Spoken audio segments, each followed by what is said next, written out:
Hello everyone, welcome to the channel access for success where quality matter. Channel पर नया है तो like share and subscribe कीजिएगा और हमारे साथ जुड़िएगा, अपनी तैयारी कीजिएगा एग्जाम्स की। तो जैसे कि एसबीआई पीओ तो डन हो चुका है, आज लास्ट शिफ्ट था 27 को, जो कि लास्ट डे था, शिफ्ट नहीं लास्ट डे था, तो वो ओवर हो चुका है। अब नेक्स्ट क्या होगा, तो नेक्स्ट होगा आईबीपीएस पीओ होगा, आईबीपीएस क्लर्क होगा। तो उसकी प्रिपरेशन से हम क्या करने वाले हैं, अब क्या हम मैं एक नया सोच रही थी कि आपके लिए डेली क्या है 35 क्वेश्चंस के सेट हम करते जाएंगे, एक सेट, चाहे रीजनिंग का हो सकता है या फिर क्वांट का भी हो सकता है। तो अगर आपके पास कुछ क्वेश्चंस हैं तो आप मुझे कमेंट सेक्शन में ज़रूर वहाँ पे शेयर कीजिएगा, सेंड कीजिएगा, फिर मैं वो क्वेश्चंस लेके हम वो क्वेश्चंस को सॉल्व करेंगे। अगर आपको कोई क्वेश्चन में डाउट है या नहीं आ रहा है तो मुझे वो सेंड कर सकते हैं आप। तो हम स्टार्ट करते हैं, ये 35 क्वेश्चंस का है। तो जैसे कि लाइव सोच रही थी मैं लाइव लेने के लिए, लाइव स्ट्रीमिंग करने के लिए, बट 35 क्वेश्चन एक ही बोर्ड पर नहीं आ पाएंगे, तो मुझे ये रिकॉर्ड ही करना पड़ेगा वीडियो, क्योंकि यहाँ पे तो 10 क्वेश्चन ही है और 25 क्वेश्चन कहाँ लिखूंगी मैं, जबकि पजल्स भी मुझे बनाने होते हैं। तो लाइव स्ट्रीमिंग पॉसिबल नहीं हो पाएगा फिलहाल दो बोर्ड के लिए। तो हम ये क्वेश्चन कर रहे हैं। अगर चैनल पर नया है तो प्लीज़ याद से सब्सक्राइब जरूर कीजिएगा। हम डेली,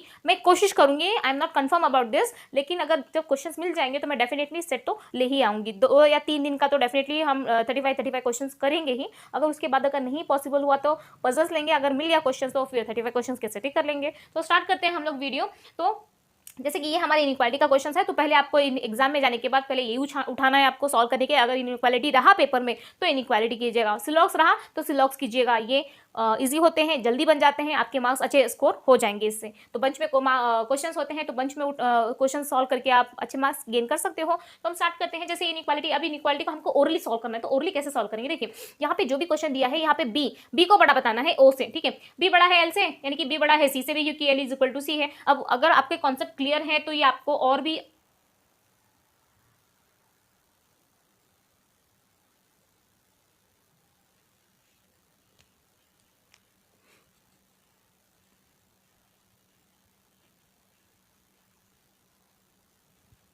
देखिए ये क्वेश्चन है यहाँ पे, इसमें क्या दिया गया, B is greater equal than L, जो भी है यहाँ पे स्टेटमेंट है, हमको रीड नहीं करना है। उसके बाद में कंक्लूजन पूछे कि B is greater equal than P. अब बी और पी, बी इसमें है, ये स्टेटमेंट में है, और जो पी है ये सेकंड वाले स्टेटमेंट में है। अब दोनों को हमको कंबाइन करना है, तो हमको ऐसे करते बैठने की जरूरत नहीं, हम ओरली कैसे करते हैं देखिए। तो B greater equal than L और एल इक्वल टू सी, यानी कि जो बी है वो बड़ा है और छोटा बड़ा है और इक्वल है किससे, सी से। अब सी तो यहाँ पे नहीं दिया है, तो बी और एल का ही हम कंपेरिजन लेंगे। बी जो है एल से बड़ा है, ठीक है, और एल क्या है यहाँ पे, देखिए यहाँ पे पी से बड़ा है, यानी कि ये जो हमारा है ये राइट हो जाएगा। अगर आपने प्रैक्टिस अच्छी की है तो आपको ये समझ में आ गया होगा। और जो मैंने प्लेलिस्ट बना दिया है, मैंने इनइक्वालिटी के बहुत से क्वेश्चन हमने डिस्कस किए हैं, उसकी मैंने एक प्लेलिस्ट बना दी है, ताकि जिस किसी को भी सॉल्व करना रहे। अगर आप नए आए हो, अगर आपके कॉन्सेप्ट आपको क्लियर करने हैं, तो एक बार उस प्लेलिस्ट को जरूर देखिएगा, इससे आपके कॉन्सेप्ट तो क्लियर होंगे ही होंगे।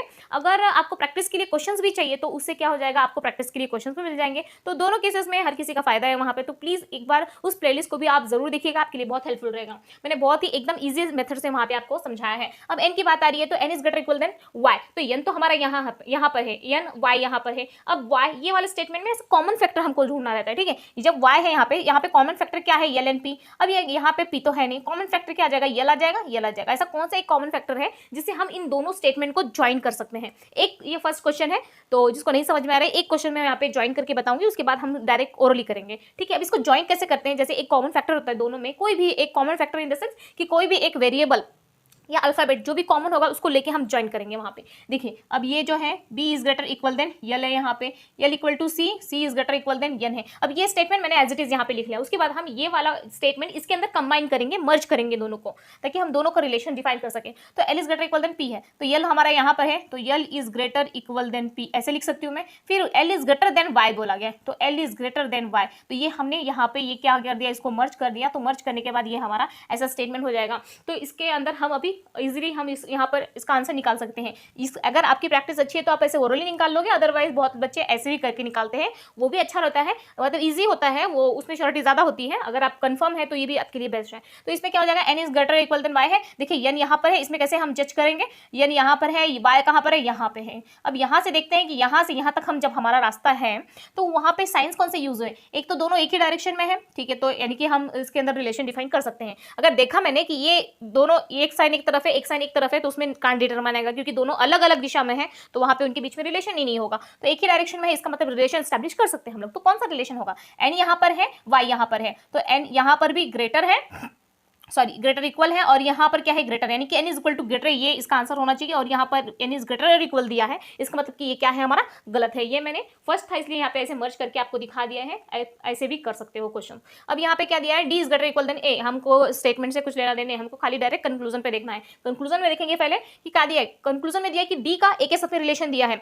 d z हो सकता है फिर z a हो सकता है, क्योंकि z ही ऐसा कॉमन फैक्टर है जो दोनों फैमिली को मिला रहा है। कॉमन फैक्टर कौन सा है, यहाँ पे z है जो दोनों फैमिली को मिला रहा है आपस में, तो कॉमन फैक्टर के हिसाब से हम क्या देंगे, ठीक है। तो d is greater then a, यानी कि d is greater then z। अब z की बात की गई है, z भी क्या है, यहाँ पे d बड़ा है z से और यहाँ पे z बड़ा है a से, यानी कि d is equal to greater, d is greater equal than a, ये हमारा क्या स्टेटमेंट, ये राइट है। यानी कि पापा बड़े हैं मम्मी से और मम्मी बड़ी है अपने बेटे से, इनडायरेक्टली हम कह सकते हैं कि पापा बड़े हैं बेटे से। तो ये इस टाइप का क्वेश्चन है। तो ऐसे ही लॉजिकल क्वेश्चंस और बहुत ही इंटरेस्टिंग वहाँ पे एग्जांपल्स लेके मैंने आपको समझाया, तो प्लीज उसको जरूर देखिएगा। और यहाँ पे क्या है, ई इज ग्रेटर देन सी। अब ई का सी से सेम, जैसे कि यहाँ पे कॉमन फैक्टर z है हमारे यहाँ पे, तो यहाँ पे क्या दिया, E is greater then z, यहाँ पर ई बड़ा है z से, और यहाँ पे क्या दिया है कि z बड़ा है c से। जब e बड़ा है z से और z बड़ा है c से, इनडायरेक्टली क्या कर सकते हैं कि e बड़ा है c से, तो ये हमारा, ये भी हमारा राइट हो जाएगा यहाँ पर।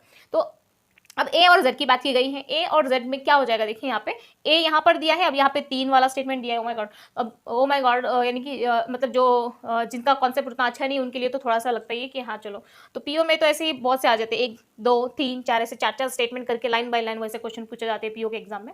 तो अब a का रिलेशन हमको z के साथ में स्टैब्लिश करना है, तो हमें पता करना है कि a कहाँ पर है और z कहाँ पर है, और दोनों के बीच में ऐसा कौन सा कॉमन फैक्टर है जिससे हम दोनों को क्या कर सकते हैं, मिला सकते हैं दोनों की फैमिली को। तो हमारा a यहाँ पर है, z यहाँ पर है। अब इन दोनों में ये a की फैमिली है, ये z की फैमिली यहाँ पर है। अब दोनों को कैसे मिलाऊंगी मैं, दोनों में कॉमन फैक्टर कौन सा लग रहा है मुझे, c भी लग रहा है। देखिए इस स्टेटमेंट में भी ये जो है यहाँ पर c है और यहाँ पर भी c है, यानी कि c का हेल्प लेके मैं दोनों को मर्ज कर सकती हूँ। लेकिन हमको आगे जाने की जरूरत नहीं है, क्यों नहीं है, क्योंकि a का अगर मैं कंपेरिजन c के साथ में करती हूँ तो दोनों तो यहाँ पे देखिए एक डायरेक्शन यहाँ पर है, एक डायरेक्शन यहाँ पे, यानी कि इनका रिलेशन हम जोड़ ही नहीं सकते, तो ये गलत हो जाएगा हमारा। अब f is greater then z बोला गया है, f का हम क्या करेंगे, d के साथ में है। अब देखिए f और z का रिलेशन हमको यहाँ पे पता करना है, लेकिन जो f है वो केवल d के साथ में अपना रिलेशन रख रहा है। यहाँ पे f कहीं और दिख रहा है, नहीं दिख रहा है, f का रिलेशन केवल d के साथ में है, लेकिन यहाँ पे तो कंक्लूजन में f का रिलेशन z के साथ में बता रहा है, यानी कि ये भी हमारा गलत है, दोनों भी ये गलत है हमारा।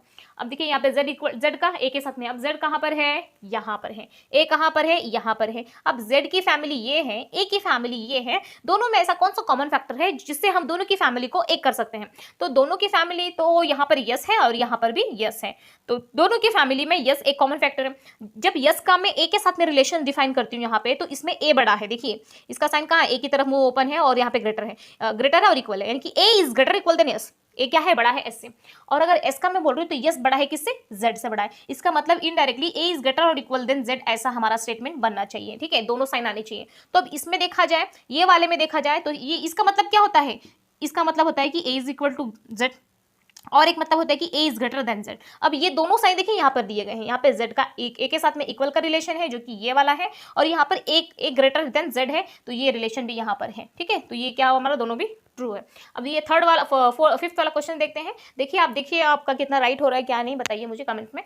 तो a है यहाँ पर, अब C एंड R बहुत बच्चों के तो स्ट्रॉन्ग हो ही गए हैं होंगे, जो कॉन्सेप्ट है यहाँ पे इनइक्वालिटी से रिलेटेड, बहुत ही बेस्ट एंड इजीएस्ट चैप्टर है ये पूरे रीजनिंग का, तो बहुत अच्छे से मार्क्स स्कोर कर सकते हैं अगर आपका अच्छा है तो। बहुत बच्चे एक मिनट में 5 क्वेश्चन कर लेते हैं, अगर इजी क्वेश्चन आ गए तो 1 मिनट में 5 क्वेश्चन, बहुत मतलब 5 क्वेश्चन यानी कि 5 मार्क्स, जहाँ पे पेपर बच्चों का आधे मार्क्स से 2.5 से कट ऑफ रह जाता है, वहाँ पे सेक्शनल कट ऑफ हो या ओवरऑल कट ऑफ की बात की जाए, वहाँ पे 1 मिनट में अगर आप 5 क्वेश्चन करते हो तो कितनी बड़ी बात है, बहुत अच्छी बात है ये तो जितना प्रैक्टिस करोगे आपकी उतनी स्पीड बढ़ेगी, उतनी एक्यूरेसी बढ़ेगी वहाँ पर, तो प्रैक्टिस कीजिएगा। तो यहाँ पर अब C है और यहाँ पे R है। अब C कहाँ पर है, C यहाँ पर है, R कहाँ पर है, R है, ये C की फैमिली, ये R की फैमिली, कॉमन फैक्टर P। अब C का रिलेशन में मुझे जो कॉमन फैक्टर है उसके साथ में पहले रिलेशन जोड़ते हैं कि यहाँ पे तो P बड़ा है C से, और यहाँ पे अगर R का मैं बोल रही हूँ तो यहाँ पे R बड़ा है P से, इसका मतलब जो माँ बड़ी है बेटे से, ये बेटा हो गया C। ठीक है, ये माँ बड़ी है बेटे से, और ये जो माँ है वो मतलब बाप बड़ा है फिर माँ से, इसका मतलब क्या है, बेटा छोटा है बाप से, इन द सेंस कि जो सी वाला है वो छोटा होगा और आर बड़ा होगा, तो ये हमारा स्टेटमेंट यहाँ पे ट्रू है। अब बी और ए का रिलेशन है, दोनों में कॉमन फैक्टर ए है। देखिए अब बी और ए देखने से पहले पहले हमको क्या करना है, जो कॉमन फैक्टर है उसके साथ में हमें रिलेशन डिफाइन करना पड़ेगा। कॉमन फैक्टर क्या है यहाँ पे, पी है ना, तो जब पी और बी का मैं बी और पी का रिलेशन अगर देखती हूँ तो यहाँ पे तो होगा ही नहीं, क्योंकि दोनों जो डायरेक्शन है, सिंबल जो डायरेक्शन है यहाँ पे अलग अलग है, अलग अलग डायरेक्शन में। इसका मतलब यहाँ पे सी एंड डी होगा, कैन नॉट डिटरमाइन, इसका आंसर हो जाएगा। All schools are chairs, okay. अभी सिलॉक्स बताना है, आई थिंक समझाने में बहुत ज़्यादा टाइम लग रहा है, लेकिन मैं सोच रही थी कि जो बच्चे मतलब जिनकी प्रिपरेशन उतनी अच्छी नहीं है, जिनका अच्छा है वो तो बहुत तुरंत कर लाएंगे, उनको तो लगेगा कि मैम खाली टाइम वेस्ट कर रही है, लेकिन टाइम नहीं वेस्ट करना है, खाली पर्टिकुलर एक बच्चों को नहीं लेना है। यहाँ पे बहुत से जो स्टूडेंट्स हैं, यहाँ पे सॉरी बच्चे नहीं, जो जितने भी कैंडिडेट्स हैं, शायद किसी का अप हो सकता है, किसी का डाउन हो सकता है जो लेवल है प्रिपरेशन का, तो जो अगर आपको अच्छा आता है तो आप फटाफट क्वेश्चन कीजिएगा, आगे बढ़ जाइएगा, लेकिन जिनको नहीं समझ में आ रहा है उनके लिए समझाना मेरे लिए ज़रूरी है, इसलिए मैं थोड़ा सा अच्छे से एक्सप्लेन करके आगे मूव करूँगी। तो all schools are childrens, sorry all schools are chair, all schools क्या है, चेयर से ऐसे बनेगा। ऑल चेयर्स आर पेंसिल, तो ऑल चेयर्स आर पेंसिल बनेगा। Some temples are pen, okay,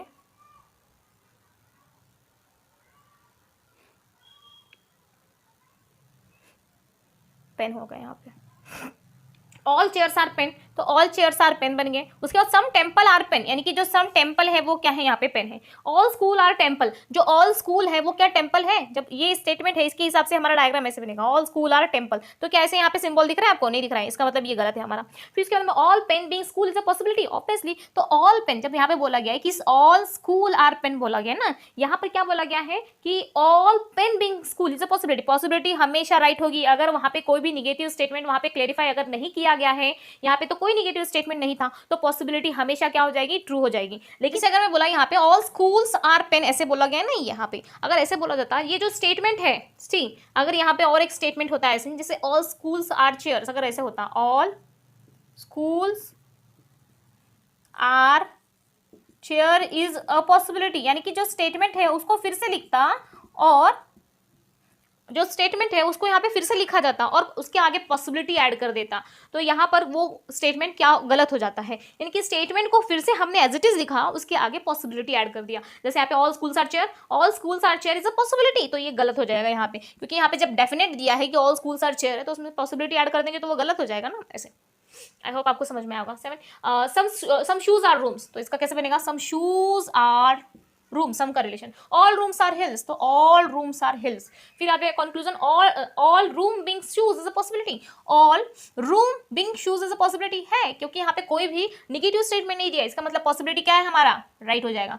at least some hills are shoes, at least some hills are shoes, तो वो क्या आ जाएगा, राइट हो जाएगा हमारा, क्योंकि सम का रिलेशन दिया है ना हिल्स एंड क्या स्कूल्स शूज के बीच में, तो ये राइट हो जाएगा। फिर no office is mangoes, no office is mango, ये होता है नो का रिलेशन, यानी कि दोनों के बीच में कोई भी बात नहीं है, क्रॉस है, दोनों एक दूसरे से नाराज हैं। उसके बाद some mangoes are staff, some mangoes are staff, some honest are office, अब ये वाला जो ऑफिस है सम ऑनेस्ट आर ऑफिस, यानी कि सम ऑनेस्ट आर ऑफिस, ये ऐसा हो जाएगा। थोड़ा छोटा बन रहा है क्योंकि स्पेस की थोड़ी प्रॉब्लम है यहाँ पे, लेकिन समझने से मतलब है हमें, छोटा बड़ा क्या होता है।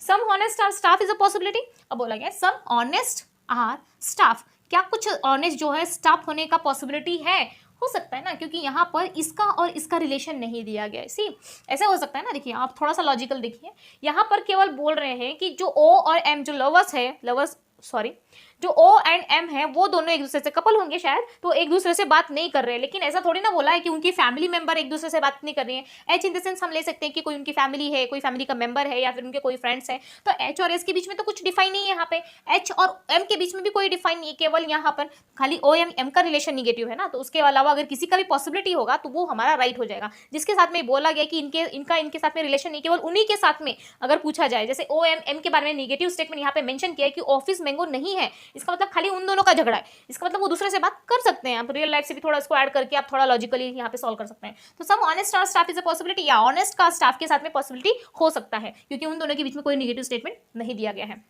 फिर यहाँ पे ऑल मैंगोज इज ऑनेस्ट, तो ऑल मैंगोज इज ऑनेस्ट हो सकता है, ऐसा देखे तो इज पॉसिबिलिटी, जब पे ऑल मैंगो इसके हिसाब से देखा जाए all mangoes is honest, all mangoes is, अगर मैं ऑनेस्ट ऐसे बना दूं, फिर उसके बाद मैं बोल दूं कि सम मैंगोज आर, यानी कि ये वाला स्टेटमेंट ऐड करने के बाद भी ये जो कंडीशन है इसको हार्म नहीं होना चाहिए, वो गलत नहीं होना चाहिए condition.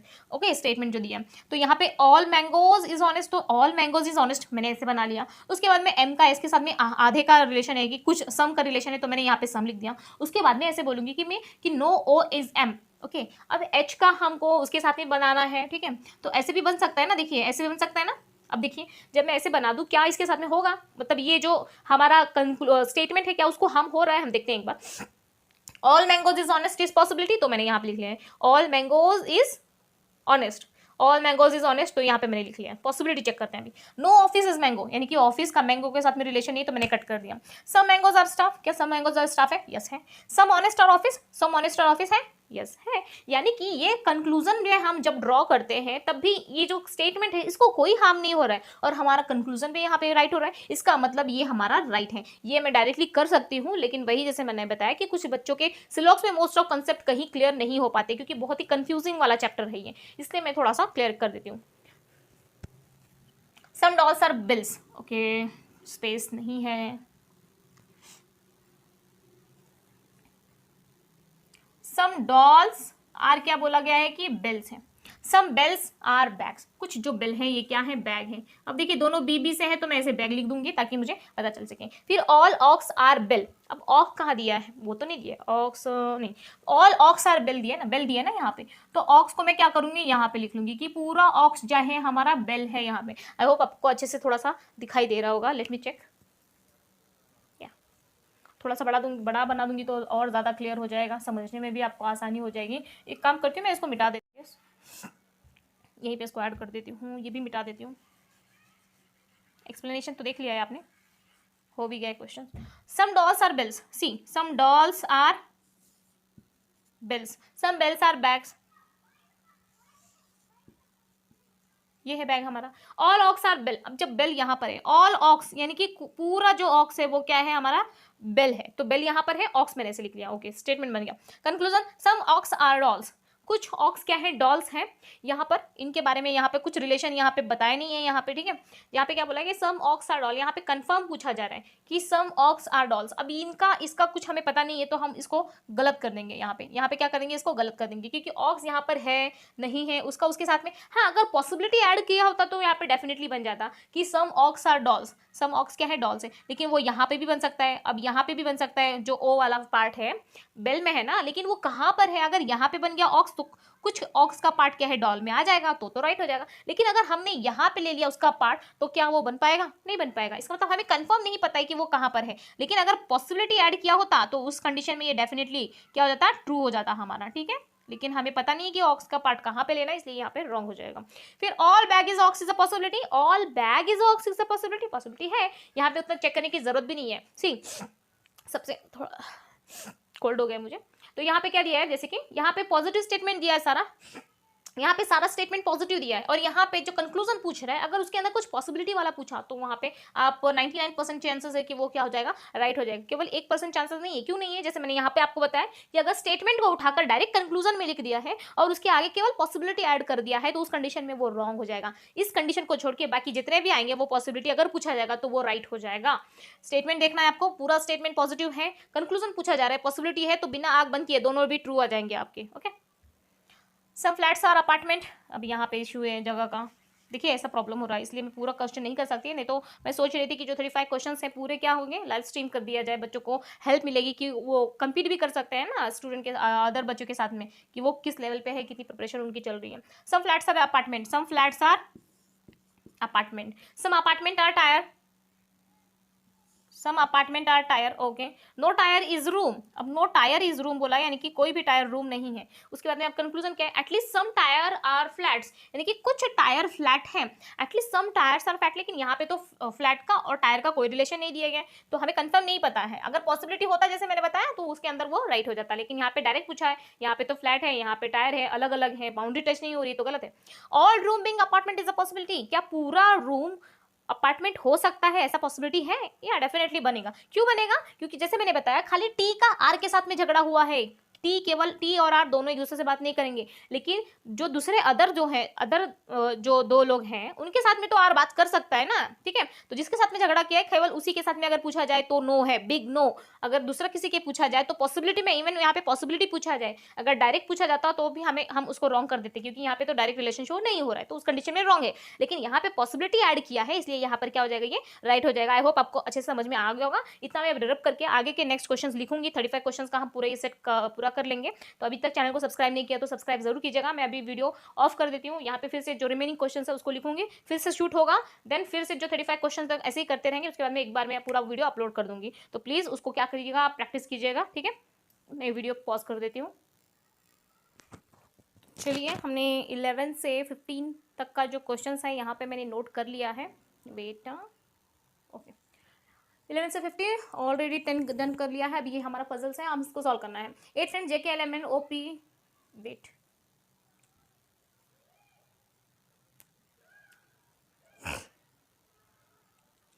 okay 8 friends JK LM and OSI sitting around a square table, each of them faces the center, 4 of them sit at corner से square यानी कि square वाला पजल है ये, no sitting arrangement, and 4 sit side of the circle. Okay, corner पे भी बैठे हैं एंड साइड पे भी बैठे हैं। तो मैं ऐसे ड्रॉ कर लेती हूँ, यहाँ पे मैं देख लेती हूँ पहले कि दिख रहा है कि नहीं आपको। ओके, दिख रहा है यहाँ पे। तो हम दो पॉसिबिलिटी लेके चलेंगे यहाँ पर, ठीक है। ये 4 कॉर्नर के हो गए और ये 4 है यहाँ पे क्या है, साइड के हो गए। तो मैंने ऐसे बना लिया है यहाँ पे, 4 कॉर्नर 4 साइड। ओके, उसके बाद में sit at the corner and side, each likes different colour. Okay, जितना भी हो, ये कलर है, this. Okay, I sits one corner, okay, side of square and likes red colour. अब आई कौन से कॉर्नर पे बैठा है हमें नहीं पता है, तो आर यहाँ पे लिख दिया, और उसको कौन सा कलर पसंद है, यहाँ पे रेड कलर पसंद है। आई यहाँ पे लिख लिया और इसको रेड कलर पसंद है। कौन से भी कॉर्नर पे लेंगे तो वही आएगा। K sit third to right of I, अब आई के राइट में, ठीक है। पहले हमने फेसिंग देखा क्या, कभी कभी इसमें क्या होता है, जो मिडल्स में बैठे हैं वो आउटसाइड फेस कर रहे हैं, जो साइड्स में बैठे हैं वो इनसाइड फेस कर रहे हैं, ऐसा कुछ यहाँ पे लॉजिक नहीं है। तो डायरेक्टली इनसाइड भी बोला है यहाँ पे कि faces the centre. Okay, sit centre of square, 4 sit side of the square. Okay, यानी कि जितने भी हैं वो सब लोग क्या है, सेंटर की तरफ फेस कर रहे हैं, ठीक है। K sit third to the right of I, अब आई यहाँ पर है, first right, second right, third right, तो के हमारे यहाँ आ जाएगा, के यहाँ पर हमारा आ जाएगा। ओके, दो पॉसिबिलिटी लेना ही आपको, अगर एक में बन गया तो बहुत अच्छा है, अगर नहीं बना तो फिर से थोड़ी ना हमको ड्रॉ करना है, फिर से कंडीशन नोट करना है, ये लिखना है, तो नहीं, तो हम साथ में बनाते जाएंगे सेफ्टी के लिए, ताकि हमारा टाइम बचे।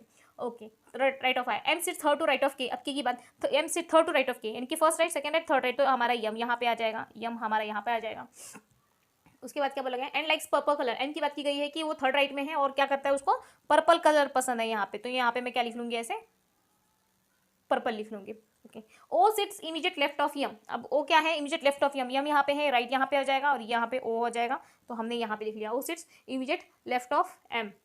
एंड लाइक्स येलो कलर, यानी कि किसको पसंद है, येलो कलर ओ को पसंद है, तो यहाँ पे मैं लिख दूंगी ऐसे yellow colour. Okay, N and J are immediate neighbours of each other and likes blue and brown colour respectively. N and J क्या साथ में रहते हैं, अब देख साथ में रहते हैं तो यही दो प्लेस है जहाँ पे साथ में रख सकते हैं, यहाँ पे तो अकेला है, जे को लिखेंगे नहीं, एन लिख नहीं पाएंगे, यहाँ पे भी एम है यहाँ पे, यानी कि यही दो प्लेस है, यहाँ पे एन एंड जे आएंगे और दोनों को वो कलर पसंद है, कौन से, blue and brown respectively. The one who likes blue is not an immediate neighbour of one who likes red, अब रेड के बाजू में ब्लू नहीं है, अब रेड हमारा यहाँ पर है, ये क्वेश्चन जो है एक ही पॉसिबिलिटी में बनने जैसा है, तो क्योंकि यहाँ पे पूरा जो क्लेरिफाई है, मतलब क्वेश्चन जो है एकदम क्लियर कट है, यहाँ पे कुछ भी ऐसा कंफ्यूजिंग वाला स्टेटमेंट नहीं दिया है। तो जैसे एन एंड जे साथ में रहते हैं और एन एंड जे को ब्लू एंड ब्राउन रिस्पेक्टिवली पसंद है, यानी कि एन को ब्लू है और जे को ब्राउन पसंद है, और बोला गया है कि ब्लू जो है वो रेड का नेबर नहीं है। जब रेड यहाँ पर है, रेड का नेबर यहाँ पे ब्लू नहीं आएगा, तो कौन सा बचा है यहाँ पे, ब्राउन यहाँ आ जाएगा। जब ब्राउन यहाँ पे आ गया है तो ब्लू हमारा यहाँ पे आ जाएगा। ब्लू किसको पसंद है, ब्लू एंड ब्राउन, यानी जो यानी कि पहला वाला पहला कलर, दूसरा वाला दूसरा कलर। जे को ब्राउन पसंद है तो जे हमारा यहाँ जाएगा, और जो एन है उसको क्या पसंद है, यहाँ पे ब्लू आ जाएगा, तो ये लिख लिया हमने।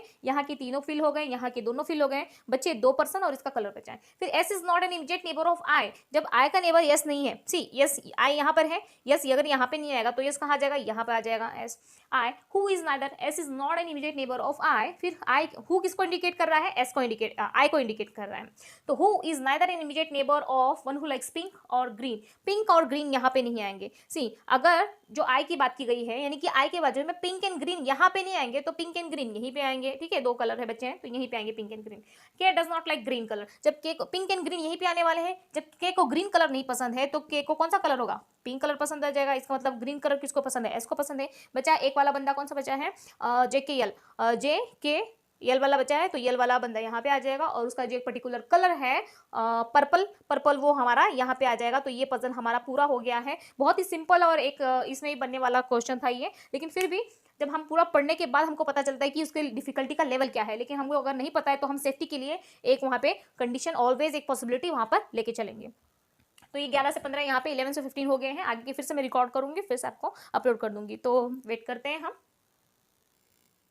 E F G H I K L are sitting in straight line, straight line है ओके, बट नॉट, यानी कि लीनियर सीटिंग अरेंजमेंट है ये, but not in the order. Some of them facing north, दो डायरेक्शन है, एक opposite है, यानी कि नॉर्थ है एक साउथ है ओके, दो डायरेक्शन है। ओनली 3 पर्सन डिपेंड, अब यहाँ से स्टार्ट होता है। अब यहाँ पे पर्सन कितने हैं, 1 2 3 4 5 6 7 8, 8 पर्सन है यहाँ पे, तो मैं ऐसे ड्रॉ कर लूंगी यहाँ पे 1 2 3 4 5 6 7 8। और जैसे कि ये लाइंस लीनियर है तो थोड़ा सा कंफ्यूजन हो सकता है, चाहे कैसा भी क्वेश्चन हो ओके। तो आपको क्या करना है, पॉसिबिलिटी साथ में लेके चलनी है। 4 और 4 8 हो गए okay, sorry. Only 3 person sit between I and F okay, both H and E. अभी 3 लोग बैठे हैं आई एंड एफ के बीच में, अब कहाँ पे बैठे हैं हमें नहीं पता है, तो मैं डायरेक्टली यहाँ पे 1 2 3 करके यहाँ पे आई एफ लिख लिया मैं, ठीक है। Both H and E face same direction and H sit third to right of E. अब दोनों सेम डायरेक्शन में बैठे हैं और एच क्या है, थर्ड राइट में बैठा है ई के, तो ई का first second and third right ऐसे बैठेंगे। और उसके बाद में मैं यहाँ पे लिख दूंगी ऐसे कि सेम डायरेक्शन, एक तो थर्ड राइट में बैठा है, दूसरा सेम डायरेक्शन बैठे हैं दोनों भी ओके। उसके बाद जैसे आपको समझ में आया वैसे आप वहाँ पे क्लू करके आप लिख सकते हैं यहाँ पे, ताकि आपको दोबारा ये पजल रीड करने की जरूरत ना पड़े। पजल या sitting arrangement, same direction okay. I is not an immediate neighbour of E और एच। आई क्या है, ई और एच का नेबर नहीं है ओके। जो आई है वो ई और एच का नेबर नहीं है, तो यहाँ पे मैं ऐसे कर दूंगी ई और एच का नेबर आई नहीं है। जब आई ई और एच का नेबर, यानी कि यहाँ पे तो ई आई नहीं आएगा, तो इसको छोड़ के यहाँ पे आना चाहिए, या फिर इसको छोड़ के इस साइड आना चाहिए। तो ऐसा कुछ है, देखते हैं आगे हम लोग, पहले लिख लेते पूरा। उसके बाद K sit on the immediate left of F, K sit on the immediate left of F. तो यफ के इमीडिएट लेफ्ट में कौन बैठा है, के बैठा है, अगर वो नॉर्थ की तरफ देख रहा है ओके। अब इसका डायरेक्शन पता नहीं है, साउथ है नॉर्थ है, इसलिए मैं ऐसे लिख रही हूँ ठीक है। एफ हु फेसेस नॉर्थ, अब क्या है, एफ के sit on the immediate left of F, उसके बाद में एफ हु फेसेस नॉर्थ, यानी कि यफ कहाँ देख रहा है, नॉर्थ की तरफ देख रहा है। जब नॉर्थ की तरफ देख रहा है, जब नॉर्थ ऐसा आएगा ना, जब नॉर्थ की तरफ देख रहा है तो के हमारा यहाँ पर आ जाएगा ठीक है। तो मैं जब ऐसे में बना रही हूँ तो मैं यहाँ पे शॉर्टकट करके ऐसे बना लेती हूँ कि जो यफ के एकदम लेफ्ट में बैठा है ना, के sit on the immediate left of F, तो एफ नॉर्थ की तरफ देख रहा है तो इमीडिएट लेफ्ट, यानी कि ये वाला आ गया कि इमीडिएट लेफ्ट में। और एफ और आई के बीच में कितने बैठे हैं, 3 पर्सन बैठे हैं, तो यहाँ पे मैं बना लेती हूँ ठीक है। यफ के, यफ ऊपर की तरफ बैठा है, उसके इमीडिएट लेफ्ट में के, यानी कि ऐसे आ जाएगा ठीक है। अब 1 2 3 करके हमारा आई यहाँ आ सकता है। दूसरी जगह अगर मैं बोलूँ तो यफ यहाँ पे ऊपर आ जाएगा, यहाँ पे के आ जाएगा ठीक है। तो 1 2 हो गया, तो 1 2 3 ये बोल के आई हमारे यहाँ आ सकता है। एफ और आई के बीच में 3 है, यहाँ पर भी एफ और आई के बीच में 3 है ठीक है। एफ के इमीडिएट लेफ्ट में के है, एफ के इमीडिएट लेफ्ट में के है, और एफ क्या है, नॉर्थ डायरेक्शन में देख रहा है, तो दोनों हमने ये कर लिया है। अब ई और एच आई के बाजू में नहीं आएगा ठीक है। और पर्सन कितने, 8 है, 1 2 3 4 ये 5 तो हो गए, या तो 6 7 8 ऐसे हो सकता है, या तो 2 यहाँ वहाँ कुछ भी हो सकता है, तो वो हमें नहीं पता है, आगे देखते हैं अभी ओके। ई और एच का कुछ मिल रहा है, नहीं मिल रहा है ठीक है, आगे देखते हैं। Who faces north, J sit on the immediate right of G. अब जे क्या बोल रहा है, इमीडिएट राइट ऑफ जी, यानी कि जी के इमीडिएट राइट में जे बैठा है। Neither E nor H is an immediate neighbour of G okay. G के आजू बाजू में कौन नहीं बैठा है, ई और एच नहीं बैठा है, ई एच यहाँ पर नहीं बैठा है। जो जी है उसके नेबर में, यानी कि नेबर यानी कि दोनों साइड में ई और एच नहीं बैठा है। फिर उसके बाद both the immediate neighbour of F face opposite directions, F की जो दोनों भी नेबर है वो अपोजिट डायरेक्शन में है। ये एफ का जो नेबर है यानी कि के और ये वाला, ये जो नेबर है, अगर ये ऊपर देखेगा ये नीचे देखेगा, ये ऊपर देखेगा तो ये नीचे देखेगा, अपोजिट डायरेक्शन में। तो एफ के दोनों नेबर क्या है, मैं ऐसे लिख देती हूँ ऐसे करके, ये क्या आ जाएगा, अपोजिट डायरेक्शन। इसका मतलब एफ इसके आजू बाजू में, यानी कि जो भी 2 नेबर बैठेंगे वो अपोजिट डायरेक्शन में है ऐसा। इसके बाद के and J both face same direction, के का भी और जे का भी, दोनों का डायरेक्शन क्या है, K J same direction, same direction, तो मैंने ऐसे लिख लिया ठीक है। उसके बाद L sit second to right of K, अब के पता नहीं है हमें, एल क्या है, सेकेंड टू राइट ऑफ के है, यानी कि के फर्स्ट राइट, सेकेंड राइट में क्या बैठा है, एल बैठा है ठीक है। I is not facing the same direction as G, I और जी सेम डायरेक्शन नहीं है। एस जी इज फेसिंग, यानी कि आई और जी का डायरेक्शन सेम नहीं है, यानी कि आई और जी अपोजिट डायरेक्शन में फेस करते हैं। आई एंड जी आपको दिख रहा है कि नहीं, एक मिनट चेक करने दो। आई जी क्या करते हैं, ये अपोजिट डायरेक्शन में बैठे हैं, ऐसे में अपोजिट करके ऐसे में क्रॉस कर लूँगी, यहाँ पे कर लूँगी। G is facing, G sits at one of the extreme end of line, G कहाँ पे बैठा है, एंड में बैठा है ओके। उसके बाद में जी क्या बोला गया है कि क्या है, ये एंड में बैठा है, ठीक है। Both K and J face same direction as L, यानी कि के जे दोनों भी उसी डायरेक्शन में देखते हैं जैसे कि एल दिखता है। इसका मतलब के जे एल तीनों का भी डायरेक्शन सेम हो जाएगा, के जे एल तीनों का डायरेक्शन क्या आ जाएगा, सेम डायरेक्शन में आ जाएगा, तो मैंने सेम लिख दिया। ओनली 3% सिट बिटवीन के एंड जी। अब के एंड जी के बीच में 3% बैठे हैं। देखिए के यहाँ पर है 1 2 3 छोड़ के यहाँ पे जी आ सकता है, के यहाँ पर है 1 2 3 छोड़ के जी यहाँ पे आ सकता है। अगर जी यहाँ पे आ गया तो जी के राइट में हमारा जे आ जाएगा, लेकिन यहाँ पे जी के राइट में जे नहीं आएगा, क्योंकि अगर ये एंड पे बैठा है, सी अगर ये एंड पे बैठा है तो यहाँ पे जगह होनी चाहिए ना। अगर ये एंड पे बैठा है तो यहाँ पे तो कोई नहीं आएगा। जब जी के राइट में जे बोला, इमीडिएट राइट में देखिए यहाँ पे कंडीशन में दिया है, अगर यहाँ पे जे आएगा तो यहाँ पे तो आए है, इसका मतलब जी हमारा यहाँ पर नहीं बैठेगा। अगर जी हमारा यहाँ पर नहीं बैठेगा और जी की प्लेसिंग एंड पे है तो जी की पोजीशन यहाँ पे हो जाएगी। 1 2 3 4 5 6 7 8, ये जो जी का पोजीशन है ये परफेक्ट है। अब जी एंड में बैठा है और जी के राइट में, इमीडिएट राइट में जे है, इसका मतलब जब वो नीचे की तरफ मुंह फेस करेगा, सी अगर जब वो नीचे की तरफ फेस करेगा तब जाके इमीडिएट राइट में यहाँ पर उसका जे आ जाएगा। यहाँ पे समझ रहे हो आप। अगर वो नॉर्थ देखेगा तो राइट तो यहाँ होगा, लेकिन वो तो खुद एंड में बैठा है तो उसके बाजू में कोई नहीं आएगा, यहाँ पर आना चाहिए। तो जब जी नीचे की तरफ देखेगा तब जाके उसके राइट में ऐसा आ जाएगा, ठीक है। तो ये बनाने की हमको ज़रूरत नहीं है, वैसे हम ऐसे ही करते हैं, ये बेस्ट मेथड है, ऐसे करने से अच्छा है। वो तो मैंने ऐसे ही लिख दिया था, ठीक है। जी के राइट में हमारा जे बैठ गया तो हमारा ये वाला कंडीशन खत्म हो गया, लेकिन फिर भी हम यहाँ पे देखेंगे। अब जैसे मैंने बोला अगर जी यहाँ पे बैठता तो यहाँ पर तो आई है, यानी कि यहाँ पे जे लिखेंगे नहीं, यानी कि इस साइड में आएगा जी, ठीक है। तो क्या आएगा यहाँ पे, के और जी के बीच में 3 लोग बैठे, तो के हमारा यहाँ पर है 1 2 3, अगर मैं ये लेती हूँ और यहाँ पे अगर जी लिखती हूँ, सी 3 पीपल सिट बिटवीन के एंड जी, के यहाँ पे लिखा 1 2 3, अगर यहाँ पे लेती हूँ तो जी हमारा यहाँ पे आ सकता है। 1 2 3 लेती हूँ तो जी यहाँ आ सकता है। दूसरा अगर यहाँ पे लेती हूँ, इस साइड लेती हूँ तो 1 2 3 जी यहाँ आ सकता है। लेकिन देखिए अब आई और बी की जी के जो नंबर्स ऑफ पीपल हैं वो ज़्यादा दिख रहे हैं, क्योंकि यहाँ पे तो 8 है। 1 2 3 4 5 6 7 8 9 10 लोग हो जाएंगे, यानी कि आई तो लास्ट में है ना, तो यहाँ तो काउंट करना पड़ेगा। यहाँ पे तो 10 लोग हो रहे हैं, लेकिन यहाँ पे तो 8 ही लोग हैं, ऐसा मेंशन किया है। इसका मतलब ये प्लेसिंग जी की हमारी रॉन्ग है, जी हमारा यहाँ पे नहीं आएगा, जी हमारा यहाँ पे आएगा। तो 1 2 3 जी, यानी कि के एंड जी के बीच में 3% हो गए। जी के इमीडिएट राइट में जे आएगा, यानी कि जी का चेहरा नीचे की तरफ होगा। मैं इसको रब कर देती हूँ यहाँ पर, ओके।